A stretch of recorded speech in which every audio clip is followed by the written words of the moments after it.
But before we get to any and all of that, we're kicking off this week's podcast with our thoughts and reactions to the 95th Academy Awards, which took place this past Sunday. We were both, of course, eagerly anticipating Hollywood's biggest night. It was a historic night across the board, but even going into the Academy Awards this year, not only were we coming off of a pretty solid movie year in 2022, but there were just many storylines and narratives heading into this year's Academy Awards. There were 16 first-time Oscar nominees, the most in history across the 4 acting categories. There were also 4 Asian-nominated actors in the major acting categories, another first this year as well. Angela Bassett was also the first person to be nominated for a role in a movie based on Marvel Comics. There were just many, many things heading into this year's Academy Awards, on top of just a really solid movie year in general. Many films that we liked across the board that I know have had us both excited about just the whole outcome of everything that was going to take place this past Sunday at the Oscar ceremony. But we're going to dive into the winners. We're going to dive into the production of the show and just how everything went. But I just want to check in with you, man. How are you generally feeling about everything you saw with this year's Oscars? How are you feeling about the winners? How are you feeling about just all the things that took place this past Sunday? Man, this was, to me, I think, a pretty feel-good showing for the Academy Awards, man. It's very limited sometimes in the way in which I think I feel about the Academy Awards. I'm always excited for it, don't get me wrong, but it's something about by the end of it left me feeling a decent amount of fulfilled, I think, in some of the things that went down in the night. I gotta give a shout out to Jimmy Kimmel, who I think did a tremendous job. I think emceeing the night. I think he got the crowd loose. I think a lot of his jokes were landing. And I even think some of the jokes of his that didn't land, he kind of felt like they weren't going to land, and he moved on quickly. And I was like, oh, okay. That was fast. He just moved on. And I really appreciated that out of Jimmy Kimmel, man. I thought he really did a tremendous job. But this was a night, I think, that made me feel, I think, proud again of being somebody who just loves film, man. That's really what the Oscars set out to do. Of course, we're here to recognize and to give attribution to all these nominees and look at this past year of film and celebrate that. But also, I think, is examination at film itself, right? I think we love these award shows because we can look at a year during the Academy Awards and be like, this is how movies was at this time, and this is why we love movies to that extent. And I think the night accomplished that. I think by the end of it, I was like, man, I love this stuff. I think by the end of it, I felt, again, somewhat fulfilled in a lot of the awards that were given out and things that's going on. Of course, there's the one hiccup for me, that we have to talk about at some point in this Best Supporting Actress. But overall, man, I enjoyed the show. I think even the timing felt fine to me. Even the pacing felt fine to me. I didn't feel like it.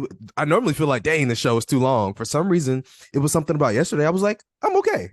And I think they did a good job there as well. It never really got too boring or dragged on either, man. But I'm glad for the most part, again, where we ended up in everything given out. And I think the 95th Academy Awards show was a success in my eyes.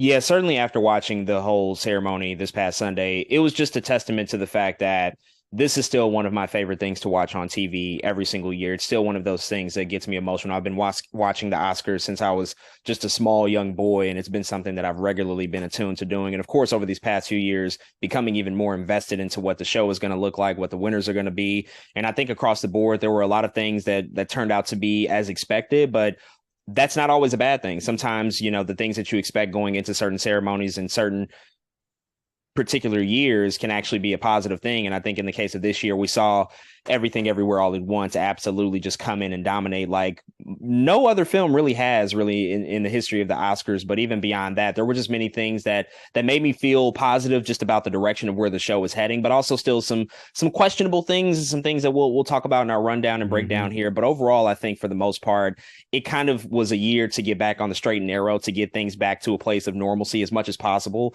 just considering the past few years, especially with the Academy making all sorts of changes and adjustments. And I think to get back on just a regular playing field in which we're Mhm. typically used to seeing this show. This mostly was by the book and by the numbers, which is not always a bad thing. Sometimes you just need those years which are just ordinary and normal in terms of just how the show runs and how it's produced and how they present it. And I think that that was a really good decision on their part to just lean in that direction more so than anything, especially considering the films themselves nominated this year. There was enough heat and enough excitement around the films to where they could really speak for themselves. You didn't have to do really crazy, wild, innovative stuff with the show itself. I think the Mhm. movies, for the most part, just kind of spoke for themselves over the course of the year. There were just some really monumental things that we saw.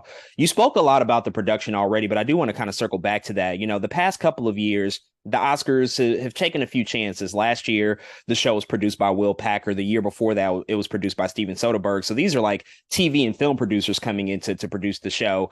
The 2021 ceremony is infamously, dubbed the train station Oscars. And I think in hindsight, probably not the greatest show that we've seen. And then last year was obviously hindered by the infamous slap that took place. But Mhm. there were also, three hosts last year, as opposed to our one person that we're typically used to. We had Regina Hall, Amy Schumer, and Wanda Sykes. But this year, it was noticeable that they went back to a very traditional format. The producers for this year were Glenn Rice and Ricky Kirshner. They have produced numerous Academy Awards prior to this one. They are live TV veterans. They've produced 21 Tony Awards. They've won countless amounts of Emmys. So this is just a tried and true formula to get back to how things used to be. And of course, with Jimmy Kimmel coming back into the fray to be the one host for this year, they're also leaning into somebody who's a veteran of this, who knows Mhm. live TV, who has hosted the Oscars before. But Jimmy Kimmel hasn't hosted since the whole Moonlight debacle and La La Land Mm. debacle back in 2017. So Yeah. again, I think that they were mostly trying to get back to just what makes the Oscars, the more traditional format. But what did you think about the production of the show, how it ran, the pacing of it, also the performances? Those are Mhm. often, a big key component of what the actual production looks like when we see it on live TV. But what were your thoughts just, about the fact that they decided to get back to a more traditional version of what the show is mostly known as? I think, that decision to get back to normal was, you kind of spoke to it as well, the theme of the night. Even Jimmy Kimmel, was calling out like, this is our return to movies, kind of us his comment that he made about Nicole Kidman, right? Where the AMC opening that we all have come to love though, but it was a commentary on like this woman is like it she that AMC opening low key symbolizes a moment in time now that makes it historical. It's a moment in time in which the movies were quote unquote dying, right? It's a moment in time in which people, we the pandemic prevented people from going to the movies, and these past couple years from the Academy Awards felt like that too. It was not only the movies felt COVID, the Oscars had to feel COVID as a result of that as well. And this year really did feel like getting back to it. And I love that they did go back to the traditional format because it does feel like okay, skip all the other stuff right now. Let's just get back to what we know, get back to what we're good at. And again, a regular show, one host, you know what I mean? Every award being presented, another important thing that happened this year. But it gave me a sense of yeah, we're back at it. And I think that is it was an important feeling for the night for me. On top of that, I think it's cool how again, even a movie like The Fablemans, which is a movie about movies, you know what I mean, is in contention in the night too. And now you can point at Steven Spielberg and everything is like, man, this really feels like we are back to normal. This really feels like legacy is in this room. It really feels like the Oscars are here to shine, man. So I really appreciated, I think, that aspect about the show. The performances I loved for the most part. Probably, honestly, one of my least favorite performances probably was the Everything Everywhere All at Once performance. Because I didn't know what was going on the stage, which we don't know what's going on in the movie either. But something about the performance felt a little disconnected. Even if you notice, like you watching, that was like one of the performances nobody stood up after. Everyone was like, "What did we just see?"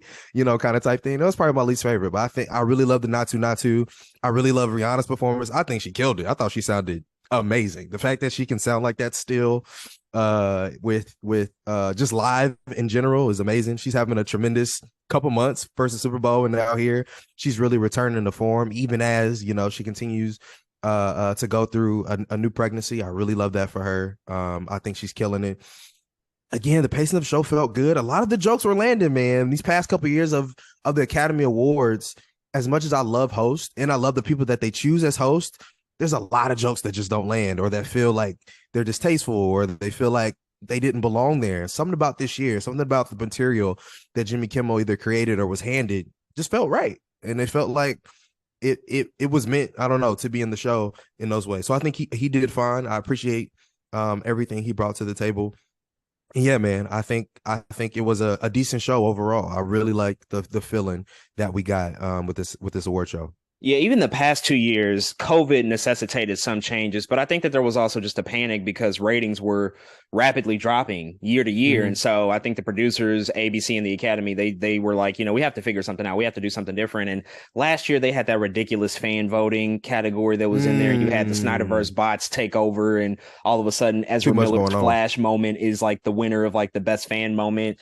Again, the three hosts ordeal just didn't really work. The slap was just something that nobody could have foreseen. And then 2 years ago, the train station stuff. I mean, I kind of appreciate them trying to just do something different and get out of the Dolby Theater. But just in hindsight, the whole structure of the show, the way that they ended it with the best actor category going last, everybody thinking that Chadwick Boseman was going to posthumously win it. And then that was a whole flub, So to get back to just the way that things were this year felt good. Jimmy Kimmel, again, veteran, knows what he's doing, works in live TV all the time. He knows his environment. He knows his audience and his crowd. He can deliver jokes in a very, very funny, hilarious way, but that's also still relatable and not veering too far into just like weird territory. And then exactly. I think overall with just like the pacing of the show last year, that really controversial decision to remove certain categories from the broadcast, air or essentially hand them out before the show and then air them during the show, which was just odd and just made no sense because last year's show still went over time. It still ran over like by 12 minutes. And so they didn't really accomplish what they set out to do, is to create a shorter broadcast. And so Academy CEO came in and said, like, we're going to listen. We know that definitely drew the ire of a lot of people last year. We're going to put them back in. Smart decision. And I think that the way that they handled some of the duos and the pairings was a really intelligent way to sort of get around the issue of having one by one category go, which would obviously take up more time. That does, however, have some drawbacks. There were some notable speeches in which people would get on stage and the second person would go up to talk and the music would cut on and they would take the camera away from them. And so they didn't have that moment to speak. So there were a lot of like, honestly, cringeworthy moments where that happened. And I was like, oh shit. Yeah, for sure. That person to get that moment. But, sometimes some really tough decisions do have to be made. Performances, I don't know really how I feel about performances at the Oscars anymore. I don't know if they really have a place here. It's not that they're bad, but it's just one of the things where it feels like every year we look forward to them, but they always turn out to be like a B- at best. It's not the Grammys. It's not going to be amazing, really, because I think a lot of the performers that get on stage are not really putting 1000% into the performance. Like they're doing something that's like decent, but I would see them in better scenarios and other venues and in other avenues. And Lady Gaga, I mean, she gave a very, very stripped down performance, but that was a last minute decision. She had a place in the show, but the producers did not know whether or not she was going to show up. She's literally filming Joker 2 right now in LA. So I think it was just a game time decision. And so there were a lot of things, again, weren't perfect, but I think with just the cards that they were dealt, they kind of played the best hand that they had possible. I do want to talk about one moment that, is interesting. This obviously is aired on ABC every year. ABC is owned by the Walt Disney Company. And so there was a moment here where the world premiere of the Little Mermaid trailer, the brand new trailer, was going to happen during the show. Now, when this was announced last week, I just assumed this was going to air during an ad break, like most would. But this was actually presented as an in-show moment. They brought out Melissa McCarthy and Halle Bailey, both stars of the movie, to present the trailer and introduce this and actually dedicate Showtime to debuting this trailer. That didn't happen for any other movie. Again, I get it. It's ABC. It's a Walt Disney Company. They're going to have corporate synergy. I work for a corporation that does this all the time. We're going to leverage every possible channel to promote something that's going to come out. But I just got to say, this was pretty infuriating to me, just considering the fact that there were many times in the show where people got cut off during their speeches. And it's like, that's valuable time that you took away from that to actually roll this out during the show. Now, if the trailer premiered at a commercial break, like I think we would be accustomed to seeing, no foul there. That's exactly what I expected to happen, because they're going to buy the ad space. That's going to be a thing. But to actually like take time out of the show to roll this trailer out for a trailer that I honestly would say is not that great for me, it was just a weird decision overall, especially considering how time is just always a thing that we're going back to. What did you think about that moment and how it played out? Yeah, when I seen it, I was just at first I was a little taken back because I was like, have we ever done this before in this capacity? I don't think so. I don't think they've ever done like, this. I was like, where is this coming from? Of course, part of me was happy, right, that Halle Bailey can be on stage and get her moment, right? To like everybody be like, look, everybody, Ariel is black. I was like, okay, at least that's something. But at the same time, if you're gonna do all this, like you said, take time away from other people's speeches, if you're gonna, I don't know, just have this slot at the Academy Awards for a trailer, I feel like the trailer should have been bombed. You know what I'm saying? Like, at least the trailer needs to be good if you're gonna actually make this decision. And I'm of the same mind too. I didn't really. There's things in the trailer I'm like, I don't really feel it that much. But I just have to agree with you. Like, it just felt out of place to me. I wasn't ready, I think, for that in that way. And I think they could have done it even maybe differently. Like you said, maybe during a commercial break, which what we're usually accustomed to, and what I was expecting, the way in which we get it. Yeah, I just, especially a show that is known for going overtime. Period. Like, of course, the speeches and stuff, but a show that's known for going over time, but we're spending at least 5 minutes, a couple minutes to talk, a couple minutes to show the trailer. We're spending at least 5 minutes to show this thing. Yeah, I don't know. I just feel like maybe they were trying something new. I'll give them that, but it just didn't work. It didn't work. One of the things that I think could really help create and generate more excitement around the Academy Awards is to debut more exclusive footage and trailers for upcoming movies. Like, I don't see any reason why other studios couldn't have a buy-in to this type of process. Like, we see it with the Super Bowl, how they purchase ad dollars and space to debut new trailers. And that's the biggest audience on television, on linear television. So of course you're going to do that. The Academy's audience is like not even a quarter of that at this day and age. But still, I think if you want to get people excited, like, let's dedicate that time to even other studios who have upcoming movies. Like, we're still in March, like summer movie season is right around the corner. There could be opportunities to do that, but to dedicate it to one movie, again, I know it's Disney, I get all of that, but it was just a weird thing to do in the middle of the show. Like, it's just something I wasn't expecting. So I don't know how I really felt about the decision. It wasn't something that I was particularly fond of, and I hope that they don't make this like a noticeable trend in the coming years. But we should move on and talk about the winners, because there's so many notable things that happened last night. So many big key winners in all the categories. We did our predictions last week. So rolling into this week, I think by and large, we mostly got a lot of these things right. But of course, there were things that were changing over the course of the show. Some momentum shifted as we progressed throughout the evening. But Everything Everywhere All at Once was the most awarded film of the night. It walked away with a grand total of 7 trophies, including Best Picture, Best Director, Best Actress, Best Supporting Actress, Best Supporting Actor, Best Original Screenplay, and Best Film Editing. All Quiet on the Western Front is next with 4 wins in some big categories. The Whale had 2 wins. And then other films that walked away with some Oscars include Top Gun Maverick, Avatar: The Way of Water, Black Panther: Wakanda Forever, Women Talking, and RRR. But let's circle back to Everything Everywhere All at Once again, because this performance by this movie, I mean, we knew that to come in and have a huge showing, but when you really put it into context of this year, but also just the history of the Academy,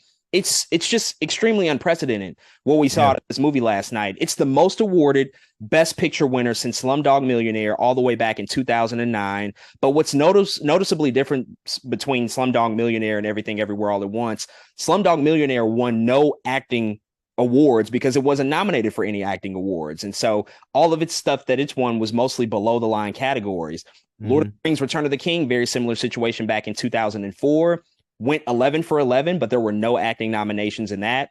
Here, with Everything Everywhere All at Once, we have it winning in most of the above the line categories, most of the major categories. Now, at the Oscars, you have the big 5. You have Best Picture, Best Director, Best Screenplay, either original or adapted, Best Lead Actor, and Best Lead Actress. Now, only 3 movies in history have ever won all the big 5. It first occurred with it happened in one night in 1935. The second time it happened with One Flew Over the Cuckoo's Nest in 1976. And the third time, and the most recent time that it happened, was Silence of the Lambs in 1992. So Everything Everywhere All at Once didn't have a lead actor, so it could not be considered for that category, and it could not win the Big Five, quote unquote. But again, it did win 6 out of the 7 above the line categories, which is the most out of any Wow. film ever. So what we saw is, by no exaggeration, one of the most dominant performances in Oscars history by any movie ever. That is Mhm. not hyperbole to say. What do you think about just everything that occurred? The fact that they just came in and just dominated so single-handedly across the night, even though I think in the middle of it, you saw All Quiet on the Western Front start to pick up a lot of awards. Oh, it did. And they were in succession. They were kind of back to back. And for a I was second, like, oh, thinking like, oh, wait a second, we might be in for some surprises. But then by the end of the night, things reverted back into the playing field of everything everywhere. What did you think about just the whole performance of that movie yesterday?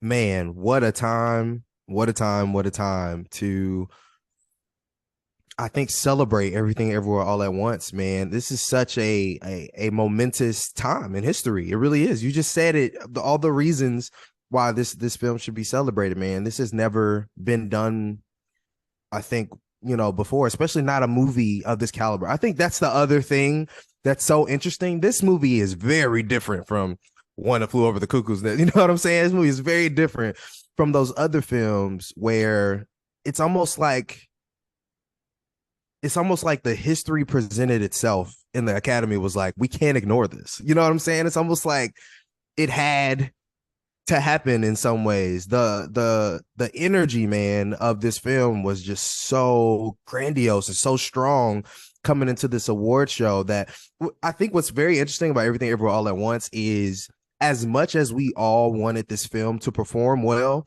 I bet you almost everybody who made predictions like we did was weary that maybe it wouldn't go down the way it did last night. You know what I mean? I think a lot of us were like, we really love this movie. This movie also feels like it should probably get movie of the year. But the nature of this film, we kind of spoke about it in our predictions episode, where a lot of older folks don't really like this movie. It's a lot of older people in the Academy. This film is also Asian heavy. The Academy also don't mess with Asian anything that much either. And so it was such a momentous night because all of the barriers that it continued to break. Like you said, the middle of the show, all Quiet on the Western Front, I was like, this thing, I was a little scared, man. And then it really, a lot of times it does come down to those screenplays. And as soon as Best Original Screenplay, Everything Everywhere All at Once won, I exhaled a little bit. Because that's when I felt like, okay, I think they have the night. And really from then on out, it was like W. And it made me happy. But it's scary, though, because we also know the Academy loves war films. They do. They just do. All Quiet on the Western Front, 1917, Saving Private Ryan. There's so many war movies embedded within the Academy Awards that it just made sense to be afraid. So it was a scary night. I'll put it like that. And I think we all had our reservations coming into it, but it's crazy to see this film perform this way, given when it first came out. The movie came out, you potted about it and was like, okay, yeah, this movie's pretty dope. This movie's amazing. Des, you're gonna love it. I came out the theater and was like instantly 5 stars. This movie is ridiculous. I love it. But I hate that there's so much reservation in me that was like, ooh, I don't know about Academy Award run. And I think I love how wrong that feeling is now. I love how we have flipped the script, and this movie is one of the most celebrated. This movie is literally it has check marked legends like Quan, like Michelle Yeoh. It has awarded the Daniels for going out and doing something different and doing something meaningful and monumental. And yeah, man, I think it was a cool thing, I think, to be a part of in watching that night, but it was definitely nerve inducing. So literally 1 year ago, Everything Everywhere All at Once premiered at the South by Southwest Film Festival. And 1 year ago, I reviewed the movie on last year's post-Oscars podcast that we did. So the show that we're literally recording now, the same show last year was where I reviewed first Everything Everywhere All at Once. And to come here a year later and to see the performance of this movie, it's quite startling, again, because we've just never really seen anything like this in the modern era. It just does not happen anymore. Mm-hmm. And this is probably and again, this is no exaggeration, no hyperbole when I say this. I think that this is probably the most audacious, weird, and improbable Best Picture winner that we've ever seen out of the Academy Awards. Like, I we're talking agree. about a movie that's an immigrant story. There's Hmm. Matrix, Wong Kar-wai influences. There's hot dog fingers and butt plugs. There's Ratatouille references. Like, it's just the most unconventional thing that we've seen steamroll across all awards bodies, all Hmm. guilds, all critics awards just for the past few months. It's just been pretty much unchallenged in almost every regard. And I think for it to finally receive all of this acknowledgement on the biggest stage possible in Hollywood, it just cements the movie as a testament to the fact that I think we are now in a place where a large majority of the Academy, of course not everybody, but a large majority of them are ready and willing to accept these really audacious, weird projects. I don't think it'll necessarily become the norm, but when you have a film like this that is just so undeniable, it's Yeah. hard to argue against it. You know, Hmm. it name checks everything. It won over critics. It won over audiences. It became the highest grossing A24 movie ever. It's the highest reviewed movie on Letterboxd in history. Like, it does everything that it needs to do. So you just can't look at the movie and say like, well, we can't give it anything. Like, that's just not going to be possible, and it's not going to happen. And for it to stick around for a year, I mean, I just, I think a year ago I was very hesitant to start talking about Oscars coverage and what it could possibly do in award season, because we don't see movies stick around that long and stick around in the public consciousness. But it did. Hmm. They kept the movie in theaters for a year. A24 supported a theatrical run literally for up to a year. And so the fact that they were able to bring all that together in a package, again, I think it just made it undeniable and made it one of those things that we couldn't really question by the time we approached the award ceremony this past Sunday. How great was it to see Harrison Ford literally be on stage to present the award to Ke Huy Quan? A full circle moment. Ke Huy Quan, obviously, his first role was in Indiana Jones and the Temple of Doom all the way back in 1984. The guy's story is just ridiculous. This comeback story Ridiculous. narratives, and I think that's another reason why this movie performed so well, just because of all the narratives behind it. The Yep. Oscars is largely about storylines. Like, what are the stories behind the movies? No, Hmm. no movie had better stories than Everything Everywhere All at Once. And so you saw these other big wins in big categories. I do want to just quickly talk about the acting categories. We saw Michelle Hmm. Yeoh pick up a Best Actress win in this category when just a couple of months ago, I think people heavily favored Cate Blanchett, even up until Hmm. the show itself happened. And then when you look at those other categories, Best Supporting Actor, Ke Huy Quan, he was largely the favorite for the past few weeks. I mean, there was really no viable threat to him winning that award. And then Jamie Lee Curtis actually coming through with the win in Best Supporting Actress, which for a long time there was a lot of conversation back and forth about Angela Bassett or Carrie Condon and what that's going to look like. I think the SAG Awards, as Hmm. people pay attention to the precursor awards, we kind of knew like, well, this might not be as much of a shoe-in as we initially thought. I think more Yeah. general audiences probably figured this would be the crowning achievement for Angela Bassett. It did not turn out to be that way. What did you think about the acting categories and just how they picked up so many different trophies across those categories? Man, shout out to Michelle. You know what's funny about our predictions this year? If I was like less cute with my predictions and a little bit more of like who I wanted to win, I probably would have got more. I think by the end of the show, I went 16 for 23. And Michelle Yeoh winning is one that I didn't have. Although I wanted her to win, I just thought the Academy was going to Academy. You know, I did have everything everywhere all at once winning, but I was like, there's no way they give this woman the best actress award too, and then they do, and I was like, oh man, I was wrong, but I love that I was wrong. You know what I mean? I absolutely love that I was wrong there, man. I love that Michelle Yeoh has a chance, to be celebrated here. Quan, man, like you said, that this is about storylines, and really both of them, Quan and Michelle Yeoh, both have stories that is just amazing. Quan also has probably the greatest speeches in like award history. I mean, it's just constantly over and over. Every time he won, it was like, dang, man, you're not supposed to make me feel this emotional. Like, why am I emotional every time? Like, They why should are take the you? scripts and like publish them so I can just like go back and read them for all time. No, really though, man. He really is one of the best award speech givers like ever, because it's not even all about what he's saying. It's about the passion behind what he's saying. It's about knowing the story in which he comes from about what he's saying, man. It really means, I think, everything in the world, just as it does, like you said, of him hugging Harrison Ford or getting an award from Harrison Ford is like, Yeah, that's 10 out of 10 storytelling right there. Like the Oscars did, that's a story beat in a movie It's great that we just producing. watched. It's great. Like they could low key make a documentary right now, or even a drama about Kwan's life. And the ending happened last night. That's the end of the movie. Like he gets his Oscar, he hugs Harrison Ford. The end. They could make a movie of that. They really could, and it would be good. So I really man, Kwan, man, what an amazing human being. I really love that about him.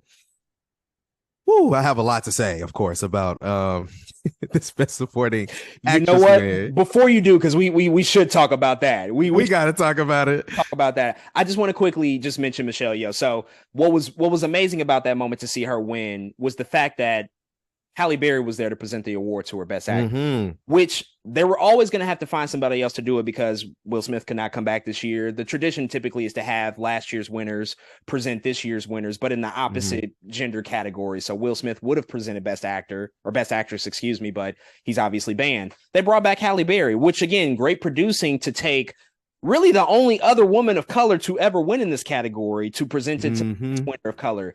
That is both equally a exciting thing to see that Michelle Yeoh is now joining that class, but also it's infuriating that only two women of color in 95 years have won Best Actress. That's bad. That's not a great thing, right? But what's cool to me that I don't think I hear a lot of people pointing out, Halle Berry and Michelle Yeoh are both Bond girls, and now they have Best Actress wins. Halle That's Berry true. Die Another Day. Michelle Yeoh was in Tomorrow Never Dies, and so just to see That's the true. lineage of Bond come full circle again like this was great. That's again stuff that you just can't really write. That takes a great producing team to recognize like these big moments. But also A24 as a studio won in every acting category, and we'll talk about Brendan Fraser, but Woo. even though they did not have Everything Everywhere All at Once, did not have a lead actor in contention, Brendan Fraser was in The Whale, ended up winning, and was also in A24 movie. Again, this stuff just doesn't happen. But let's talk about Best Supporting Actress, because again, that was another category that we certainly had high hopes for, especially considering Angela Bassett and her presence there.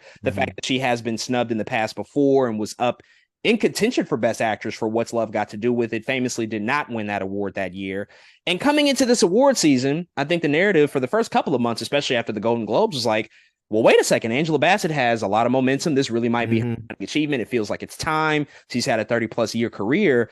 But over the past few weeks, there's been another narrative developing around Jamie Lee Curtis, who's also been in Hollywood for a very long time, a 47-plus year career, comes from Hollywood royalty. She has spoken a lot about her heritage and her family lineage in Hollywood and how that's, certainly impacted her, both of her parents being actors who have now passed on. And then we saw just a couple of weeks ago at the Screen Actors Guild Awards that she did end up winning the Best Supporting Actress award at that award show. Now, we talked about it in our predictions. That does not always guarantee a win at this award show, but there is a lot of overlap. A lot of people in the Academy, of course, are actors and voting on this particular category. And so it seemed like momentum was in her direction.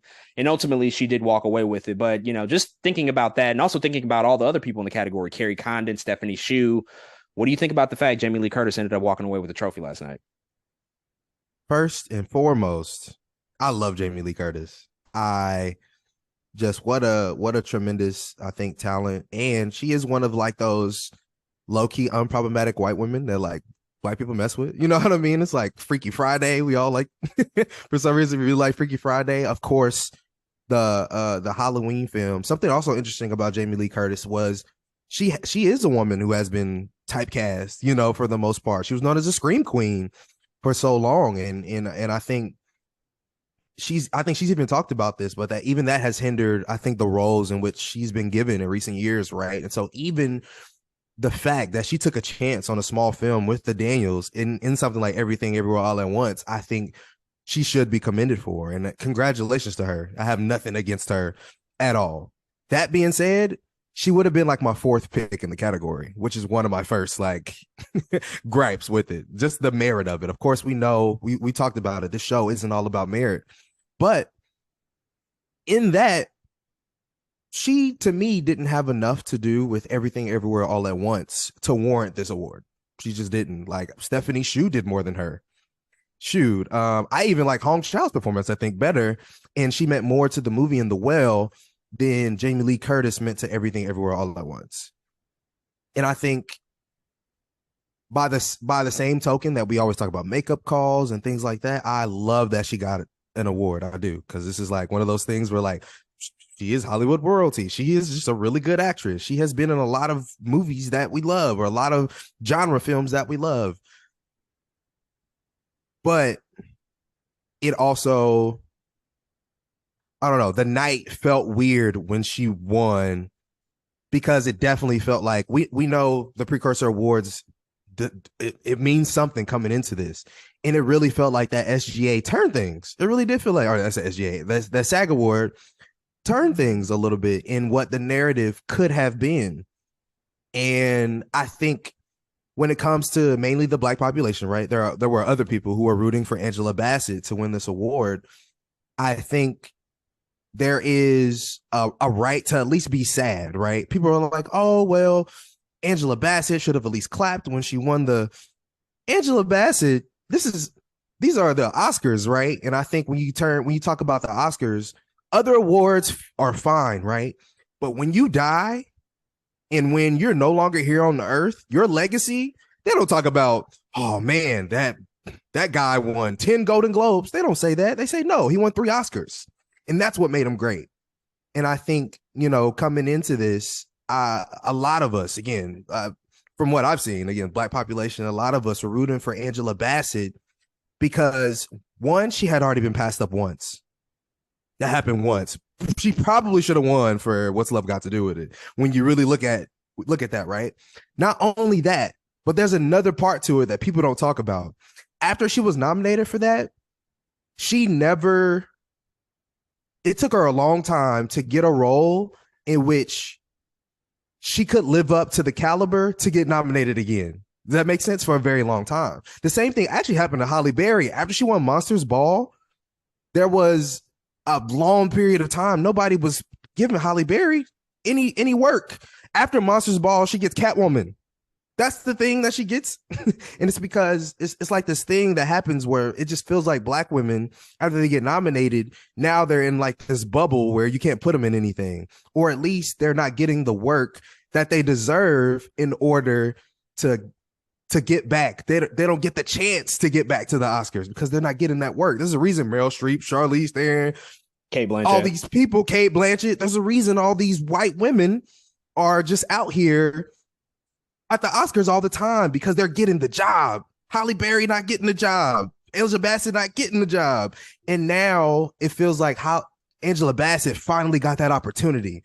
And I think that's what makes people sad. That's what makes us hurt, because we just felt like now that she had this opportunity to come by, get this award, and they were like, you not only lost, nothing against the Jamie Lee Curtis, you not only lost to this white woman, to me personally, you lost to this woman who, merit-wise, again, this is opinion, was probably like 4th on the list to get the award. Maybe if Stephanie Hsu won, I would feel different. Maybe if even Hong Chow won, I would feel different. But it's something about Jamie Lee Curtis getting that award that, I don't know, didn't resonate with a lot of folks who was rooting for Angela Bassett. People are going to lose. It happens all the time.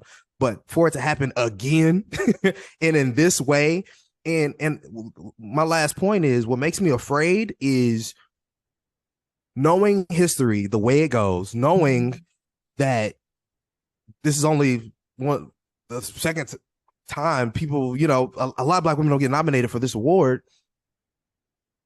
I'm afraid that this was her last chance. I could be wrong about that. God forbid. I hope I am wrong. I hope Angela Bassett comes out of this thing. Somebody casts her in an Oscar-worthy performance. But history tells me that after this woman, no one will give her the role that is needed to where she feel like she can perform enough to get back to an Oscar nomination for her to win that award again. And I'm sure they felt the same way about Jamie Lee Curtis, and they gave it to her. But I don't think Jamie Lee Curtis was passed up once either. You know what I mean? Like, it's just, I don't know. It's something about it that feels weird. Again, love Jamie Lee Curtis, love Angela Bassett, but I had to get that off my chest because it feels weird. It does. As much as I love that she won that award, it still feels a little bit robbed. I still feel a little bit robbed that Angela Bassett didn't walk out with that award.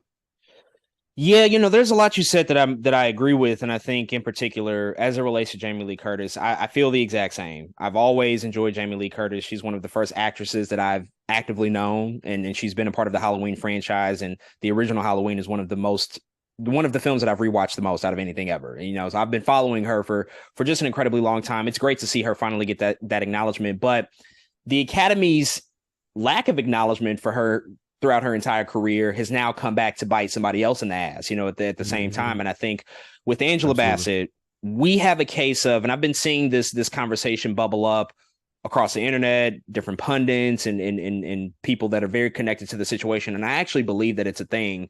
And it's also, in addition to everything you said about just Angela Bassett and her place in history with the Academy and her being a Black woman and having this opportunity to really have this moment to step up to the plate and potentially win. I think what we have seen over the past couple of months, one of the key storylines that we already mentioned is the fact that she was the first actor in a Marvel movie to get nominated for any sort of acting performance in these films. And she won a couple of awards. She won the Golden Globe. And so that was starting to become a thing like, oh, wow, maybe Marvel films are finally starting to get acknowledgement from an acting standpoint. We've seen some of the technical stuff come to fruition, but now like performances can also rise to the top as well. And I feel like that, and once Academy members started hearing that actively, they were like, oh, well, wait a second. Now you just reminded me that she's in a Marvel movie. It became less about the fact that like Black Panther Wakanda Forever and the Black Panther franchise has typically kind of transcended what it means to be a quote unquote Marvel movie. And I think people started to revert back to that implicit bias that they have against genre, mostly against Marvel superhero films. Like that's obviously the dominant force in Hollywood. We see that they largely get ignored every year at the Academy Awards. I think that is a factor. I don't think it's necessarily the only factor, but I do think that that's a thing.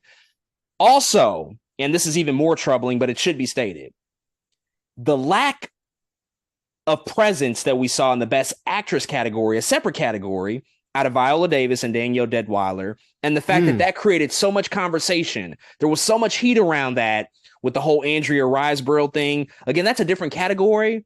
Right. But if you tap into some of these anonymous Oscar ballots, which I don't encourage people to do because they're trash, but if you tap into just some of the thinking on why people vote or don't vote for certain actors or certain categories or whatever the case may be, it's the most nonsensical, ridiculous shit ever. And you will see things like, oh, well, you know, Viola Davis, we just always feel like we have to give it to her because she's one of the greatest actors working today. But like, she has enough. Why do we have to always acknowledge her for every single thing she does? Now, that's the Viola Davis of it all. But I don't find it hard to believe that if somebody's thinking that way with Viola Davis, they are also probably thinking the exact same way with Angela Bassett, because everybody starts to say like, oh yeah, it's Angela Bassett's time. It's time for her to get it. It's time for her to win. Certain members are probably going to hear that like, no, I don't think so. I think I'm actually going to go a different way. I'm going to vote for somebody else. That's trash. It's stupid. It's obviously not based on merit. But when you're in that position of power, that's their prerogative to go in that direction if they choose to. And I think you have enough of that, enough with everything with what you said to create a firestorm that we saw really start to manifest a couple of weeks ago at the Screen Actors Guild Awards that just came to life again here at the Academy Awards. And it's really unfortunate. And I think Angela Bassett, I do feel more optimistic about her career because she's always risen to the top. She's always been in a position to just far exceed everything that she's been in, even if it's not a great movie or not a great TV show. The fact that she is associated with anything typically is always going to yield some great results for her. But I do agree to your point that like this kind of feels like it may have been the best chance, and it's still in the supporting actress category. It's still not a lead category. Like we can't even get this one. The lead actress category is damn near impossible. History proves that that's almost impossible. The supporting actress category has been a little bit more friendly. You have Viola Davis and Octavia Spencer and Hattie McDaniel and Monique. But even now, it's still like, well, you still have to work 3 times as hard to get half as far, if that, you know. And so it's really unfortunate to see. I think all the other actresses in this category, just based off of merit, could have won it. Stephanie Hsu literally transformed the movie when she comes into it. I love Carrie Condon in The Banshees of Inisherin. I love what Hong Chow did in The Whale. She is essential to that movie. So it is the 5th best performance, I think, to win. Yes, it's one of those things. It's just one of those things where it's like it's not even about that. We know it's just not about that. It's not about performance anymore. It's about, oh shit, Jamie Lee. She's been around for so long, and she has a story and a narrative how she's been looked over for genre films, and she's just put in so many good performances and have been a part of so many great franchises, and just has stuck around for all these years and decades. All true, all absolutely undeniably true, but it is unfortunately, I think, at the cost of what we could have seen with Angela Bassett. Let's talk about Brendan Fraser. He wins Best Actor. That's just another incredible comeback story. I think, what's interesting, back in 1992, and Jimmy Kimmel pointed this out, Brendan Fraser and Ke Huy Quan were both cast members in Encino Man, which is a movie mostly nobody talks about anymore. I would be surprised if many people have seen it. But now these two to come back and have like the greatest comeback stories we've seen in recent memory, to win awards individually. Brendan Fraser walking away with Best Actor in The Whale. It seemed like for a time there that he might not have won. There was just heavy competition with Colin Farrell and The Banshees of Inisherin, heavy competition also coming from Austin Butler, who was just throwing himself out there all award season long. And it felt like, well, if they're going to kind of fuck this up, it might be in this category. And I think a lot of people wanted to see Brendan win. And thankfully, he did walk away with the win. And he gave a really heartfelt speech. And this is just a guy I've been watching since I was a kid. He was in the Mummy franchise. And again, another franchise I've rewatched endlessly. And to see him come back in this way, everything he's been through, some very dark personal stuff, to win this award, it was a beautiful thing to see. No, it really was, man. Especially, you gotta add the fact again. We'll talk about this more. Both him and Quan, man, A24 movies. The people who take chances. Brendan Fraser, man, like you said, what a story. The Mummy is definitely a near and dear franchise to my heart. I've spoken on the show about movies me and my cousins would see, certain franchises. It was X-Men, Lord of the Rings, and The Mummy was one of them. The Mummy was one of those franchises we went to go see. So Brendan Fraser has always been cemented, I think, in my movie-going experience in some ways. I even remember when George of the Jungle came out. I wasn't old. I was like 3 years old when the movie even came out, but I just remember him in it. It was like a whole thing. I remember Bedazzled. I remember Journey to the Center of the Earth. I remember these random movies that he was in, but you did see him disappear, and for him to come back the way he did with The Whale, with the darkness, it's almost like the darkness of his story and the things that he went through. You can see it in his performance in The Whale, even though it's about something in a lot of ways completely different. You know what I mean? But you still see that energy and that time put in to The Whale, man. And so I was very happy that he won that category. Shout out to Austin Butler, though. Like, to be honest, I was like, if he wins here, I will be salty that Brendan Fraser doesn't get it. But he also was like, he was doing, you talked about it, he was doing all the press. He also, like, after the movie was over, still sounded like Elvis for a long period of time, where it was like, dang, dude, you are still in this mode of Elvis. So he really killed it. But I think this is another one of those examples where the Academy, I think this is another reason it's like, we can't give it to Stephanie Hsu, right? I feel like this is one of those things where we feel like he's going to be around a long time, right?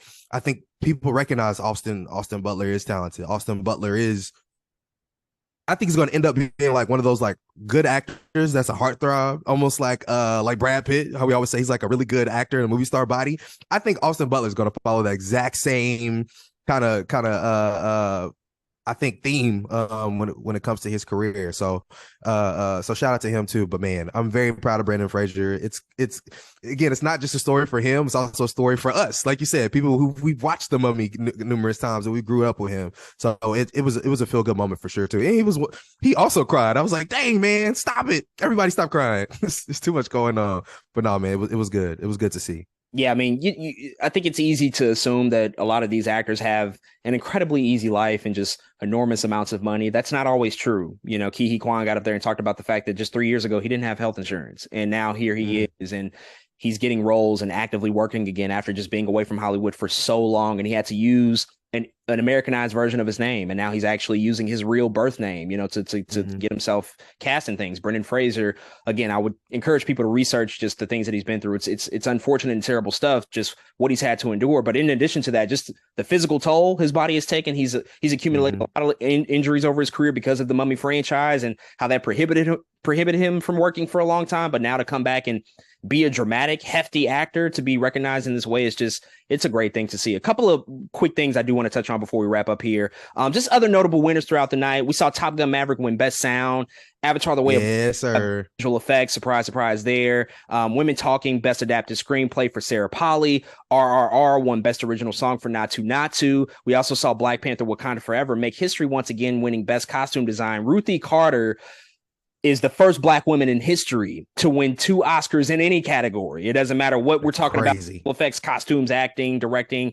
No Black woman has ever won 2 Oscars. Again, an impressive feat and an impressive stat, but also equally, I think, infuriating to see like, well, damn, it took 95 years for this to occur. But what do you Sheesh. think about just some of these other winners? Also, Guillermo del Toro, Pinocchio picking up Best Animated Feature Film, which we certainly expected to happen. Any other like big sort of highlights out of these other winners outside of the big two from Everything Everywhere All at Once and All Quiet on the Western Front?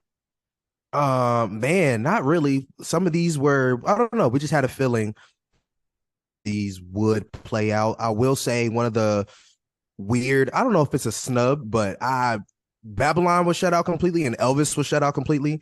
Babylon being shut out completely isn't that big of a surprise, but I still am a little sad it didn't get recognized for something, especially that was in both of our top tens of last year, man. I really thought it was going to take away that production design. That the score was always kind of up in the air to me, although I liked it more. But man, I really wish I got that production design. Um, and then when it comes to Elvis, man, again I was just a little surprised. I thought it would get something. I thought they would like throw it in there. The reason I'm still not too sad about that either is because I really don't like that movie that much. It doesn't really work for me at all. The parts of the movie that did work were some of these technical things, was makeup and hairstyling, and was Austin Butler's performance, of course. So that is what it is. Shout out to Guillermo for Pinocchio. We knew that was coming. That was very obvious. But man, the movies, the last thing I'll say, man, Banshees getting shut out is interesting. Especially if you're a part of any kind of film like YouTube or film Twitter, really anything, people really love Banshees. And I don't know, it's just really interesting to see a movie that gets talked about so heavily in the film crowds get shut out. That's like the one, I wouldn't say it's surprising given the categories it was in and the things that won over it, but something about it still felt weird that it got shut out. Fablemans, Elvis, and Tar, but something about Banshees, I don't know, it feels weird. But yeah, pray for your Irish friends. That's it. Well, with the ones that did win, with Black Panther and Ruth Carter making history, that's an incredible thing. I mean, again, it's one of those things where it's like you hate to see it take this long, but it was great to see her pick up another costume design award, which was just, really, really, I think, an amazing acknowledgement of just the work that she had to double down and do again on Black Panther Wakanda Forever, for her to create an entirely new civilization and create a new look and feel for the Talokan people. That was an enormous challenge to add on top of everything she already had to do with Wakanda. I'm glad Top Gun Maverick won something. Best Sound is appropriate, absolutely, and they won at the perfect moment too. They had the Top Gun Best Picture montage, and then they won that award right after. And it's nice to see also, Sarah Polley as a female screenwriter, pick up a Best Adapted Screenplay award and Best Visual Effects for Avatar: The Way of Water. That was absolutely a shoe-in. I mean, James Cameron invented technology literally for that movie, so there was just no way it was not going to win. I was going to pick up the ones that did not win, Banshees, Fablemans, Tar, and Elvis. And overall, I think here's the thing.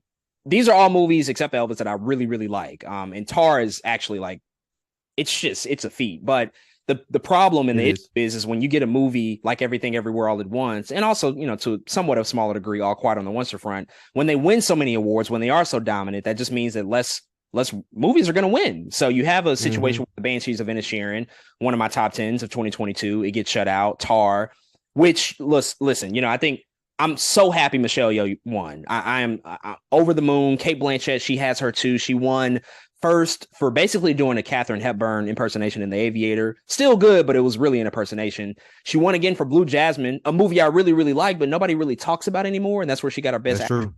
Tar is just like, she's LeBron James. She went nuts. It's a generational performance, and for her to not win, it's one of those things where it's like, yeah, she has two, and it's not going to be the biggest deal ever, but I think when we look back on history and we think about Tar as a movie, that's a film we're going to be talking about. Like, I just rewatched it, and it's astounding what Todd Field accomplished and what Cate Blanchett accomplished in that film. And so it is one of those things where, like, nobody saw it essentially, but it's going to have a life and it's going to be around for such a long time. And Cate Blanchett picked up a different award outside the Academy. She was the most watched actress on Letterboxd in 2022, which is a nice stat. It's nice to be like the most watched actress working across the board. So I think that's just a testament to how popular she has become over the years. But, again, one movie sort of winning and picking up everything is definitely going to sort of be a detriment to others, but that's kind of the way things work out sometimes. But overall, man, it was a really impressive show, I think. And I think it was just an appropriate place to get us back on the straight and narrow with the Oscars, to get people